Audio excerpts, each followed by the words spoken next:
محترم سامعین، السلام علیکم ورحمۃ اللہ وبرکاتہ۔ اللہ تعالیٰ فرماتے ہیں اللہ خالق کل شیء وهو على كل شیء وکیل۔ اللہ ہر چیز کا پیدا کرنے والا ہے اور وہی ہر چیز پر قدرت رکھنے والا ہے۔ اللہ الذی خلق السماوات والارض وما بینہما فی 6 ایام ثم استوى علی العرش۔ اللہ تعالیٰ وہ ہے جس نے آسمانوں، زمین اور ان کے درمیان کی سب چیزوں کو 6 دن میں پیدا کر دیا، پھر عرش پر جلوہ فرما ہوا۔ مزید اللہ تعالیٰ سورۃ الحدید آیت 4 میں فرماتے ہیں هو الذي خلق السماوات والأرض في 6 أيام ثم استوى على العرش يعلم ما يلج في الأرض وما يخرج منها وما ينزل من السماء وما يعرج فيها وهو معكم أينما كنتم والله بما تعملون بصير۔ وہی ہے جس نے آسمانوں اور زمین کو 6 دن میں پیدا کیا، پھر عرش پر جلوہ فرما ہوا۔ وہ خوب جانتا ہے اس چیز کو جو زمین میں جائے اور جو اس سے نکلے، اور جو آسمان سے نیچے آئے، اور جو کچھ اس میں چڑھ کر جائے، اور جہاں کہیں تم ہو وہ تمہارے ساتھ ہے، اور اللہ تمہارے اعمال کو دیکھ رہا ہے۔ اسی طرح اللہ تعالیٰ سورہ ہود آیت 7 میں فرماتے ہیں وَهُوَ الَّذِي خَلَقَ السَّمَاوَاتِ وَالْأَرْضَ فِي 6 أَيَّامٍ وَكَانَ عَرْشُهُ عَلَى الْمَاءِ۔ اور اللہ ہی وہ ذات ہے جس نے 6 دن میں آسمانوں اور زمین کو پیدا فرمایا اور اس کا عرش پانی پر تھا۔ امام احمد بن حنبل رحمت اللہ علیہ نے ابو رزین عقیلی سے بیان کیا ہے، انہوں نے کہا یا رسول اللہ أين كان ربنا عز وجل قبل أن يخلق السماوات والأرض؟ فقال صلى الله عليه وسلم كان في عماء ما فوقه هواء وما تحته هواء ثم خلق عرشه على الماء۔ اے اللہ کے رسول صلی اللہ علیہ وسلم، آسمانوں اور زمین کو پیدا کرنے سے پہلے ہمارا پروردگار کہاں تھا؟ آپ نے فرمایا عما میں تھا، یعنی اللہ کے سوا کچھ بھی نہ تھا، نہ اس کے اوپر ہوا تھی اور نہ اس کے نیچے ہوا تھی، مطلب یہ کہ کچھ نہ تھا، پھر اس نے پانی پر اپنا عرش پیدا کیا۔ گویا یہ تھی مخلوق کی ابتدا۔ امام احمد، امام ترمذی، امام ابو داود اور بہت سے دوسرے محدثین رحمہم اللہ نے سیدنا عبادہ بن صامت رضی اللہ عنہ کی روایت بیان کی ہے۔ وہ کہتے ہیں سمعت رسول اللہ صلی اللہ علیہ وسلم يقول ان اول ما خلق اللہ تبارک وتعالی القلم ثم قال له اكتب فجرى في تلك الساعة بما هو كائن إلى يوم القيامة۔ میں نے رسول اکرم صلی اللہ علیہ وسلم کو فرماتے ہوئے سنا، آپ فرما رہے تھے بلا شبہ اللہ نے سب سے پہلے قلم کو پیدا کیا، پھر اللہ نے اس کو حکم دیا لکھ، چنانچہ وہ اسی وقت چل پڑا اور قیامت کے دن تک ہونے والی ہر چیز لکھ دی۔ یہ اللہ تعالیٰ کا علم تھا جس کو قلم نے اس کے حکم کے مطابق لوح محفوظ پر لکھا۔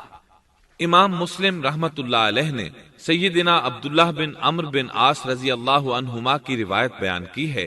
اس میں سب سے پہلی چیز کے بارے میں وضاحت کی ہے، اور جمہور فقہا کی رائے بھی یہی ہے۔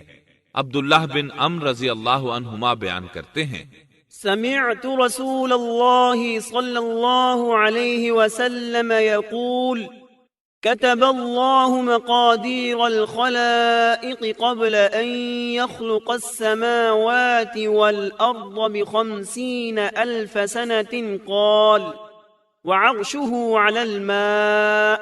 میں نے سنا آپ فرما رہے تھے اللہ تعالیٰ نے آسمان و زمین کی پیدائش سے 50,000 سال پہلے تمام مخلوقات کی تقدیریں لکھ دیں، اور اس وقت اس کا عرش پانی پر تھا۔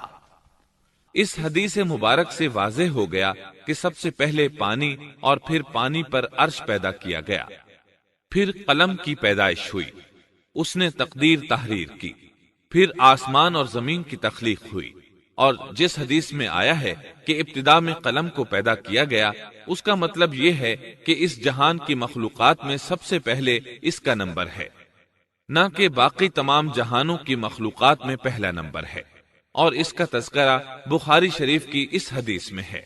قال أهل اليمن لرسول الله صلى الله عليه وسلم جئناك لنتفقه في الدين وليسألك عن أول هذا الأمر ما كان قال كان الله ولم يكن شيء قبله وكان عرشه على الماء وكتب في الذكر كل شيء وخلق السماوات والأرض۔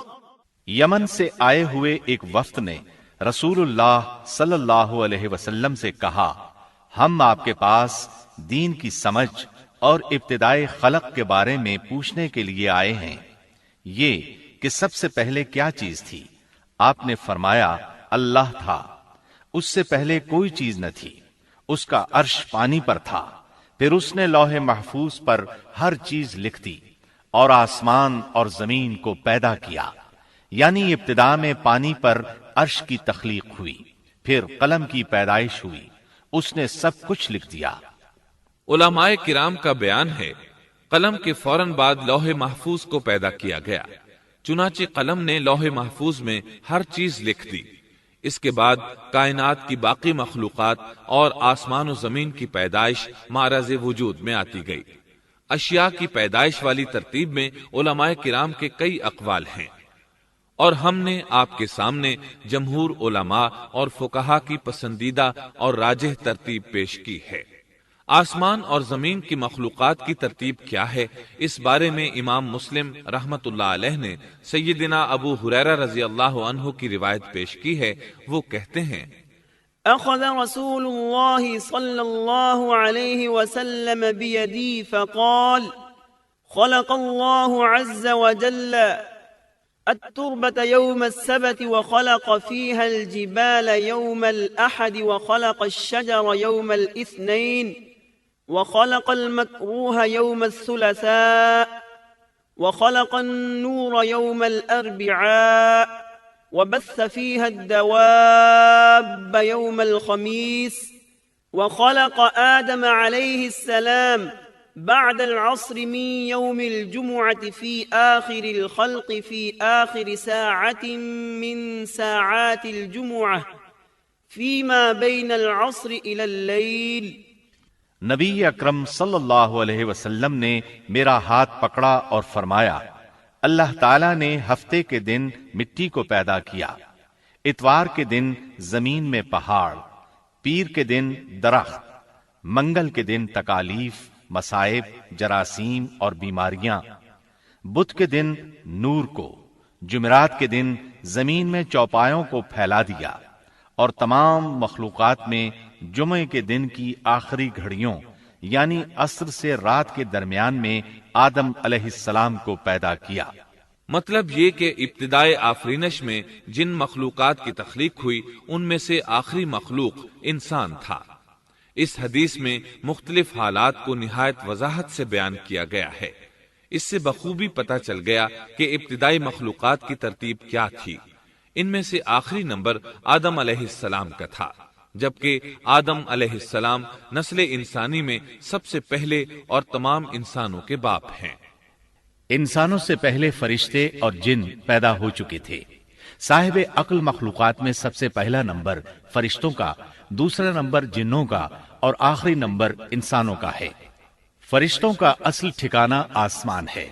اللہ تعالیٰ سورۃ الشورى آیت 5 میں فرماتے ہیں، تكاد السماوات يتفطرن من فوقهن والملائكة يسبحون بحمد ربهم ويستغفرون لمن في الأرض ألا إن الله هو الغفور الرحيم۔ قریب ہے کہ آسمان اپنے اوپر سے پھٹ پڑے اور تمام فرشتے اپنے رب کی تسبیح اور تحمید بیان کر رہے ہیں اور زمین والوں کے لیے استغفار کر رہے ہیں۔ خبردار، اللہ تعالی معاف کرنے والا، رحمت کرنے والا ہے۔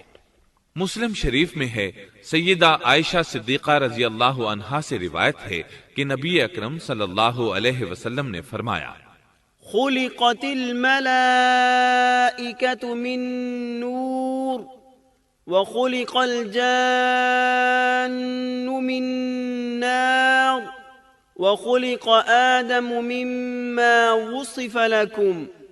فرشتوں کو نور سے اور جنوں کو آگ سے پیدا کیا گیا اور آدم کو اس چیز سے پیدا کیا گیا جو تمہارے لیے بیان کر دی گئی، یعنی مٹی سے۔ فرشتوں کی تخلیق کے بعد جنوں کو پیدا کیا گیا۔ جنوں کو بھی انسانوں سے پہلے پیدا کیا گیا تھا، جیسا کہ اللہ تعالیٰ سورۃ الحجر آیت 27 میں فرماتے ہیں، وَالْجَانَّ خَلَقْنَاهُ مِن قَبْلُ مِن نَّارِ السَّمُومِ۔